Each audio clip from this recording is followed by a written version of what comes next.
NDA उम्मीदवार द्रौपदी मुर्मू देश की 15वीं राष्ट्रपति बन चुकी हैं।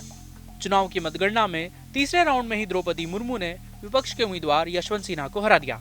द्रौपदी मुर्मू को जीत के लिए जरूरी 5,43,261 वोट तीसरे ही राउंड में मिल गए। थर्ड राउंड के बाद उन्हें 5,77,777 वोट मिले। यशवंत सिन्हा को 2,61,062 वोट ही मिले। द्रौपदी मुर्मू 25 जुलाई को भारत के अगले राष्ट्रपति के रूप में पद और गोपनीयता की शपथ लेंगी। बता दें कि द्रौपदी मुर्मू पहली आदिवासी महिला हैं जो राष्ट्रपति बनने जा रही हैं। इससे पहले वो झारखंड की राज्यपाल रह चुकी हैं। राष्ट्रपति देश में पहला नागरिक होता है।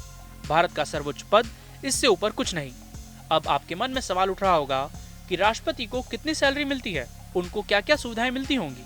तो अब आपको बताते हैं राष्ट्रपति को मिलने वाली सुविधाएं। भारत के राष्ट्रपति को लगभग 5 लाख रुपए महीने की सैलरी मिलती है। राष्ट्रपति भारतीय सशस्त्र बलों के कमांडर इन चीफ होते हैं। राष्ट्रपति दुनिया भर में कहीं भी मुफ्त यात्रा कर सकते हैं। साथ ही राष्ट्रपति को फ्री मेडिकल, टेलीफोन बिल, आवास, बिजली समेत कई सारे भत्ते भी मिलते हैं। राष्ट्रपति के पास स्पेशल गार्ड होते हैं जिन्हें प्रेसिडेंशियल बॉडीगार्ड कहा जाता है। इनकी संख्या 86 होती है। राष्ट्रपति भवन की देखरेख में 200 अन्य लोग अपनी जिम्मेदारी संभालते हैं।